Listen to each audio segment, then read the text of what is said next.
Kamusta mga kaibigan? Nandito na naman tayo para pag-usapan ng ilang mga kawili-wiling kaalaman mula sa buong mundo pati na rin sa ating bansa. Tara, simulan na natin. Ngayong araw, hihimayin natin ang isa sa pinakanakakasakit ng ulong kabalintunaan ng modernong kasaysayan ng digmaan.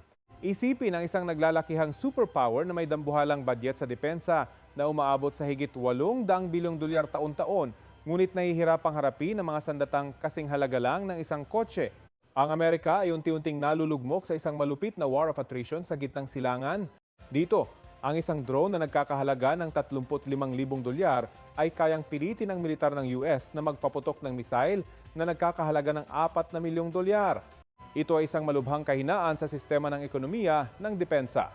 Noong kalagitnaan ng nakarang Abril, nasaksihan ng kalangitan ng gitnang silangan ang isang hindi pa nagaganap na pagpapakita ng lakas ng atake. Sa pamamagitan ng detalyadong nakalkulang swarm tactics, daan-daang attack vehicles ang inaktiba. Higit sa 100 ballistic missiles at kawan-kawan ng suicide drones ang sabay-sabay na ipinadala mula sa 17 magkakaibang direksyon. Ang layunin ay hindi naman talaga ang patagin ng mga base, kundi ang lumikha ng saturation pressure sa air defense network ng kanluran.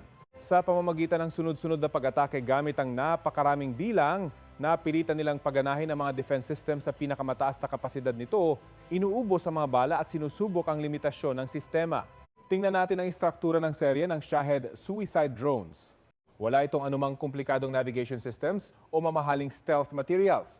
Ang makina nito ay isang simpleng two-stroke propeller lamang at ang control system ay isang commercial navigation circuit board na madaling mabili. Ngunit, ang nakakatakot na bahagi ay nasa mismong minimalistang istruktura nito. Sa production cost na nasa 35,000 dolyar lamang, maramihan itong binubuo sa mga makeshift workshops, handang lumikha ng isang bagyo ng atake upang pabagsakin kahit ang pinakasophisticadong radar systems. Upang labanan ang ulan ng mga murang pag-atake na ito, napilitan ng mga defense forces na i-activate ang mga pinakamamahaling sandata ng Pentagon. Agad na nilak ng Patriot Air Defense Missile System ang target at nagpaputok ng mga makabagong PAC-2 at PAC-3 interceptor missiles. Ang tanawin ng mga milyon-milyong dolyar na missile na humahagip sa dilim para sirain ang target ay nagbibigay ng ganap na pakiramdam ng kaligtasan sa paningin. Ngunit sa likod ng kaluwalhatiang iyon ay isang malupit na bayarin na tahimik na umuubos sa budget ng superpower na ito. Ang problemang pang-ekonomiya sa likod ng mga interceptions na ito ay isang tunay na bangungot.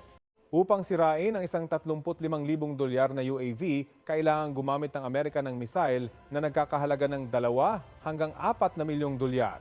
Ang cost difference ratio rito ay higit sa 100 beses. Ang mas malala pa, ayon sa standard combat rules, ang mga operator ay madalas na kailangang magpaputok ng 2 missile para sa isang target upang matiyak ang buong pagkawasak nito. Sa puntong ito, ang halaga ng depensa ay tumatalo ng hanggang 200 beses kumpara sa halaga ng pag-atake. Ito ang perpektong attrition trap. Hindi na kailangan ng kalaban na wasakin ng base, kailangan lang nilang ubusin ang budget sa depensa ng kanilang kalaban sa pamamagitan ng hindi balanse at magastos na interceptions. Ang saturation attack tactic ay hindi na bago, ngunit naging mas mapanganib ito dahil sa murang autonomous technology. Sa pamamagitan ng pagsasama ng ballistic missiles at kawan ng mga low-flying UAVs, ang kalaban ay lumilikha ng information overload para sa air defense system. Kailangang sabay-sabay na subaybayan ng radar ang daan-daang targets at gumawa ng desisyon sa kung ano ang uunahin. Kapag ang bilang ng mga target ay lumampas sa processing capacity ng sistema, kahit ang pinakasimpleng UAVs ay may pagkakataong makalusot sa depensa at tumama sa layunin nito. Ang kombinasyon ng napakaraming bilang at pagkakaiba-iba ay nagpapawalang bisa sa bilyon-bilyong dolyar na high-tech na kalamangan. Ang ating nasasaksihan ay isang makasaysayang pagbabago sa taktika. Napagtanto ng mga puwersa sa gitnang silangan na ang pakikipagsabayan sa symmetrical arms race sa kanluran ay walang pag-asa. Sa halip na subukang gumawa ng mga 5th generation fighter jets, nag-focus sila sa pag-integrate ng mga commercial electronic components sa mga simpleng disenyo upang lumikha ng mataas ang pinsalang sandata ngunit may napakababang halaga. Ang estratehiyang ito ay ginawang isang kalamangan para sa pagpigil ang kanilang kahinaan sa teknolohiya na pumipilit sa mga superpowers na patuloy na mapanatili ang isang passive defense state at umubos ng dambuhalang yaman araw-araw. Bukod sa problemang pang-ekonomiya, ang mga kawan ng UAV ay lumilikha rin ng matinding psychological attack. Ang maingay na tunog ng makina sa kalangitan sa gabi ay nagdudulot ng labis na tensyon sa mga nakaistasyong sundalo. Alam nilang kayang harangin ng sistema ang karamihan sa mga target, ngunit kahit na isang napakaliit na porsyento lamang ang makalusot, ay sapat na upang magdulot ng malaking pinsala. Ang patuloy na state of alert at ang pangangailangang gumamit ng mamahaling sandata upang pabagsakin ang mga murang bagay ay nagpapahina sa kanilang determinasyong lumaban. Ang umatake ay may karapatang pumili ng oras at sukat ng pag-atake, habang ang dumidepensa ay palaging nabubuhay sa matinding tensyon at kapaguran. Ang war of attrition na ito ay hindi lamang nakakulong sa katihan, kundi umaabot din sa mga estratehikong karagatan. Sa Red Sea, ang mga destroyers ng US Navy ay nahaharap sa katulad na senaryo. Upang maprotektahan ang mahalagang maritime route, ang mga warships ay kailangang magpaputok ng maraming SM-2 at SM-3 interceptor missiles. Partikular na ang SM-3 missile, isa itong obra maestra ng depensa na may dalang napakamahal na presyo na umaabot sa higit 10 milyong dolyar bawat isa. Ang paggamit ng mamahaling estratehikong sandata upang neutralisahin ang mga murang taktikal na banta ay ang pinakamalinaw na patunay ng kakulangan sa kasalukuyang pamamaraan ng pakikipagdigma. Ang tanawin ng SM-3 missile na umaalis sa launcher nito ay isang napakagiting na imahe. Gayunpaman, sa likod nito ay ang pag-aalala ng mga logistics experts. Sa bawat pagpapaputok, 10-10 milyong dolyar ang naglalaho sa isang iglap. Bukod pa rito, ang kapasidad ng bala sa mga warships ay limitado. Ang isang destroyer ay may dala lamang na humigit kumulang 70 launch tubes. Kapag naubos na ang bala, ang barko ay mapipilitang umatras mula sa lugar upang mag-reload na nag-iiwan ng isang napakalaking defense gap sa maritime route ng mundo at nagbibigay daan para sa mga susunod na pag-atake. Ang puwersa ng Houthi ay patuloy na naglulunsad ng mga pang-aabala gamit ang mga UAV at lokal na gawang anti-ship missiles. Ang halaga ng isang alon ng kanilang pag-atake ay nagkakahalaga lamang ng ilang daang libong dolyar. Ngunit napilitan nito ang US Navy na gumastos ng 10-10 milyong dolyar araw-araw para dumipensa. Ang asymmetry na ito ay nakakaubos sa pinansyal at direktang nagbabanta sa kakayahang makontrol ang karagatan. Ang isang puwersang may simpleng kagamitan ay may kakayahan na ngayong magdikta ng gastos at limitahan ng freedom of navigation ng pinakamalakas na hukbong dagat sa buong mundo. Ang pangunahing issue ng attrition trap ay nakasalalay sa reserbang bala ng Amerika. Ang bilang ng Patriot o SM-3 missiles ay limitado na maingat na kinakalkula para sa malawakang war scenarios. Kapag ang mga sandatang ito ay aksayang ginagamit upang harapin ang mga pang-araw-araw na murang pag-atake, ang reserba ay mabilis na mauubos. Lumilikha ito ng isang nakamamatay na security loophole. Kung ang isang malaking alitan ay sumiklab sa ibang rehiyon, haharapin ng militar ng US ang matinding kakulangan sa bala upang maprotektahan ang mga pangunahing target nito at ang mga kaalyado nito. Upang puna ng mga naubos na bala, umaasa ang Pentagon sa pundasyon ng defense industry. Gayunpaman, ang sistemang ito ay tumatakbo base sa production model ng panahon ng kapayapaan. Ang mga linya ng produksyon ay naka-optimize upang gumawa ng mga komplikadong sandata sa maliliit na dami sa halip na malawakang mass production. Ang paggawa ng interceptor missiles ay nangangailangan ng sopistikadong microelectronic components, espesyal na materyales at mga dalubhasang inhinyero. Ang pagpapalawak ng sukat ng produksyon ay hindi mangyayari sa magdamag upang agad na masolusyonan ang estado ng pagkaubos ng bala. Ang pagkakaiba sa pagitan ng bilis ng produksyon at bilis ng pagkaubos ay lumilikha ng isang mahirap na problemang lutasin. Ang bilang ng mga interceptor missiles na ginagamit ng militar ng US sa loob ng ilang linggo ay maaaring lumampas sa kabuuang output ng mga defense contractors sa buong taon. Kahit gaano kalaki ang budget, walang sino man ang maaaring pilitin ang isang high-tech na linya ng produksyon na gumawa agad ng libu-libong missile. Samantala, ang mga simpleng paggawa ng UAV sa kabilang panig ng digmaan ay madaling makakagawa ng 2 desenang UAV araw-araw gamit lamang ang mga simpleng mechanical na kagamitan. Ang salik na lalong nagpapabagal sa prosesong ito ay ang napakakomplikadong global supply chain. Bawat interceptor missile ay binubuo ng libu-libong maliliit na detalye. Maraming mahalagang bahagi ay nakadepende sa dayuhang supply, kabilang ang rare earth minerals. Isang sirang link lang dahil sa geopolitical na pagbabago at ang buong proseso ng paggawa ng sandata ay matitigil. Ang pagdependeng ito ang mismong kritikal na kahinaan ng pundasyon ng modernong kapangyarihang militar.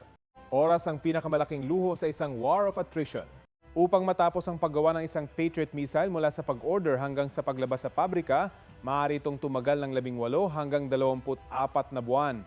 Kabaligtaran nito, ang pag-assemble ng isang Shahed suicide UAV ay tumatagal lamang ng ilang araw. Ang karera sa pagitan ng isang panig na nangangailangan ng 2 taon upang gumawa ng defense weapon at ang isa pang panig na nangangailangan lamang ng 2 araw upang gumawa ng attack weapon ay isang karera na nagdudulot ng napakaraming kawalan sa passive defense side. Ang pressure sa militar ng US ay mas lalong bumibigat habang kailangan nilang mapanatili ang kanilang global security commitments. Hindi lamang nagbibigay ng lakas militar sa gitnang silangan, kailangan din suportahan ng Amerika ang mga battlefield sa Europa at mapanatili ang mga sandata sa Asia Pacific para sa deterrence. Ang pagpapakalat ng puwersa sa maraming fronts ay nagdudulot ng matinding pagkabanat sa military resources. Ang attrition trap sa gitnang silangan ay unti-unting umuubo sa lakas ng isang superpower na kailangang pasanin ng napakaraming responsibilidad sa seguridad sa buong mundo. Sa loob ng maraming dekada, ang walang kapantay na air power ay lumikha ng ilusyon ng sobrang lakas militar ng US. Gayunpaman, sinira na ng kasalukuyang realidad sa larangan ng digmaan ang ilusyong iyon. Ipinapakita na ngayon ng smart weapons ang kanilang pinakamalaking kahinaan. Masyado silang komplikado at napakamahal para malawakang gamitin sa isang mahabang digmaan. Ang lakas ng isang hukbo ay hindi na lamang nasusukat sa pagiging makabago ng sandata, kundi pati na rin sa kakayahang mapanatili ang tuloy-tuloy na lakas ng pag-atake nang hindi bumabagsak sa aspeto ng logistika at pananalapi. Bukod sa problema sa bala, ang mga elite rapid response forces ng US tulad ng Marines o Airborne Forces ay nahaharap din sa mga bagong hamon. Sila ay idinisenyo upang mabilis na manghimasok gamit ang light weapons upang masiguro ang pinakamataas na mobilidad. Ngunit kapag kinaharap nila ang isang war of attrition na nangangailangan ng paghawak ng posisyon laban sa patuloy na UAV attacks, ipinapakita ng mga unit na ito ang kanilang kakulangan sa defense in-depth. Ang kawalan ng suporta mula sa heavy armored forces ay ginagawang mas madaling tamaan ng expeditionary infantry sa harap ng saturation attack ng kalaban. Ang pagpapanatili ng isang mahabang kampanya sa gitnang silangan ay nangangailangan ng isang dambuhalang logistics network. Lahat ng pangangailangan, bala at kagamitang medikal ay kailangang i-transport sa pamamagitan ng mga rutang may potensyal na panganib. Naiintindihan ng kalaban ang kahinaang ito kaya sa halip na direktang makipagharapan, nag-focus sila sa pag-atake sa mga supply convoys at fuel depots. Kahit gaano kalakas ang isang military network, mabilis itong hihina kung maantala ang logistic system sa pamamagitan ng mga asymmetric attacks. Ang heograpikong distansya ang siyang pinakamalaking hadlang para sa expeditionary forces ng US. Lahat ng replacement parts at gasolina ay kailangang i-transport sa pamamagitan ng mamahaling maritime at aviation supply chains mula sa kanilang sariling bansa. Samantala, ang mga kalaban sa rehiyon ay nakikipaglaban sa sarili nilang teritoryo na may maikling supply lines at handang firepower network. Ang kawalan ng pabor sa espasyo ay nagpapataas sa gastos ng pagpapanatili ng puwersang militar ng US sa ibang bansa na lalong nagpapahirap sa problemang pang-ekonomiya nito.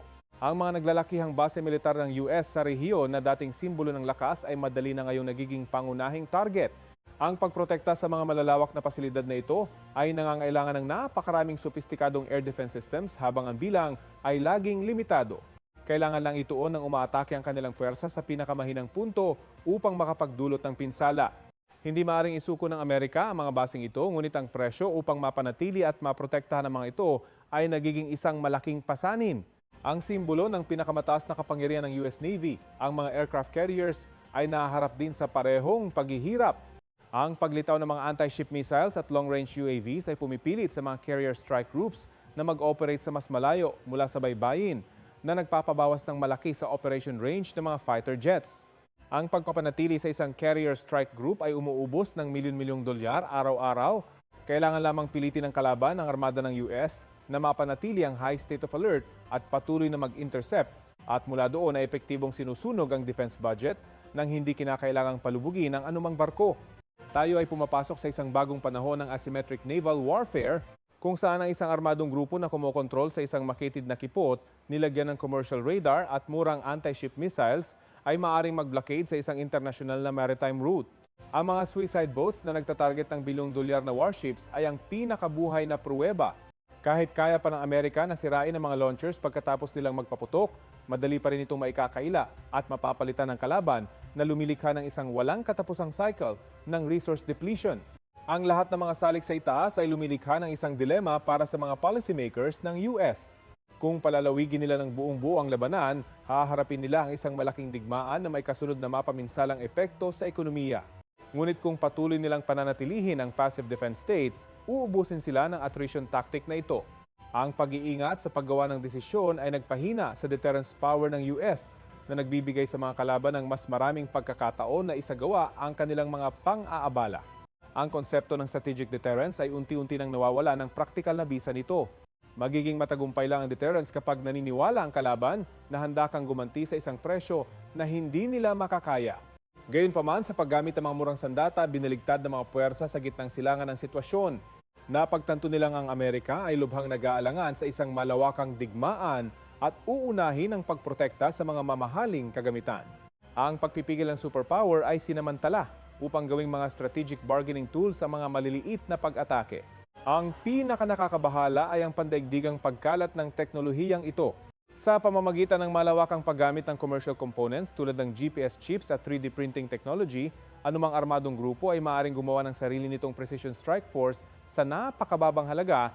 Ang monopolyo ng kanluran sa long-range deterrence technology ay nasira na nagbubukas sa panahon ng malawakang pagkalat ng mga murang autonomous weapons na direktang nagbabanta sa global security environment.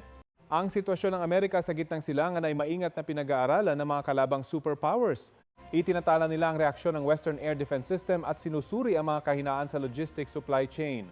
Ang mga mamahaling aral na ito tungkol sa asymmetric war of attrition ay tiyak na ia-apply. Kung sumiklab ang isang malawakang labanan sa silangang Europa o Asia, haharapin ng militar ng US ang mas komplikadong variant ng UAV swarms na suportado ng isang napakalaking defense industry capacity. Lalo na sa rehiyon ng Indo-Pacific, ang aral mula sa gitnang silangan ay may layuning para mabuhay. Ang mga kaalyado ng US ay nahaharap sa panganib na manaig ang napakalaking missile arsenals at UAVs. Kung ang senaryo ng fire saturation ay maulit sa rehiyong ito, mabilis na mauubos ang mga mamahaling defense systems. Ang mga kaalyadong bansa ay hindi maaaring umasa na lamang sa mga tradisyonal na defense networks, kundi mapipilitang maghanap ng mga bagong paraan ng pakikipagdigma na mas flexible at mas epektibo sa gastos. Para sa mga bansang may partikular na archipelagic terrain tulad ng Pilipinas, ang aral mula sa attrition trap na ito ay napakahalaga. Ang pagbuhos ng buong limitadong budget sa mga mamahaling tradisyonal na kagamitan tulad ng malalaking warships ay maaaring magdala ng maraming panganib. Sa halip, ang pagbuo ng isang asymmetric defense system na nakatuon sa mga mobile anti-ship missile launchers, network ng mga murang drones at distributed radar systems ay magdadala ng mas malaking epekto para sa deterrence. Ang kakayahang may flexible na depensa at magtago sa gitna ng libu-libong isla ay magiging isang natural na hadlang upang labanan ang panghihimasok ng mga dayuhan. Ang Archipelagic Defense Strategy ay nangangailangan ng malakas na paglipat mula sa kaisipang direktang komprontasyon tungo sa pagbuo ng deterrence network gamit ang mga murang sandata. Gawing kuta ang bawat isla na may maingat na nakatagong sandata na handang gumanti. Sa pamamagitan ng paglalapat ng parehong asymmetric economic problem, ang maliliit na bansa ay maaaring lumikha ng isang dambuhalang defense layer na pumipilit sa anumang kalaban na maingat na isaalang-alang ang pinsala bago magdesisyong maglunsad ng pag-atake. Pagbalik sa problema ng Pentagon, ang tanging solusyon sa attrition trap na ito ay hindi matatagpuan sa paggawa ng higit pang mamahaling missiles, kundi sa ganap na pagbabago ng interception mechanism. Ang mga mananaliksik ay tumataya sa directed energy weapon systems, partikular na ang tactical lasers. Taliwas sa mga missiles, hindi kailangan ng lasers ang pisikal na bala, kundi ang kailangan lang nito ay electrical power source. Ang halaga ng bawat pagpapaputok ng laser beam upang sirain ang isang UAV ay nagkakahalaga lamang ng humigit kumulang $10. Ang laser weapons ang pinaka-ideal na solusyon upang mabalanse ang gastos sa pagdedepensa. Bukod sa laser weapons, ang high-power microwave weapon systems ay mabilisang ding sinusuri. Ang microwave weapons ay nagpapalabas ng matinding electromagnetic pulses na sumisira sa buong electronic circuits at navigation systems ng UAV swarm sa isang kisap mata. Ang kakayahang umatake ng malawakan ay nagpapahintulot sa kanila na ubusin ang 12-12 ng mga target ng sabay-sabay nang hindi kinakailangang asintahin isa-isa ang mga ito. Ang pinakamalaking hadlang sa kasalukuyan ay ang pagpapaliit sa sukat ng sistema upang maaari itong integrate sa mga mobile vehicles para sa maliksing deployment sa larangan ng digmaan. Kahit na napaka-promising ang kinabukasan ng directed energy weapons, ang militar ng US sa kasalukuyan ay naiipit sa isang napakamapanganib na yugto ng paglipat. Ang laser at microwave technology ay nasa field testing phase pa rin at hindi pa sapat na maaasahan para sa malawakang deployment at upang ganap na palitan ang mga tradisyonal na sistema. Sa susunod na 5 hanggang 10 taon, bago talaga maging handa ang mga bagong sandata, ang Pentagon ay mapipilitang pa ring ipagpatuloy ang paggamit ng mga milyon-milyong dolyar na missile upang pabagsakin ang mga murang UAV. Ito ang mismong oras na maaaring samantalayin ng mga kalaban upang i-maximize ang gastos sa Amerika.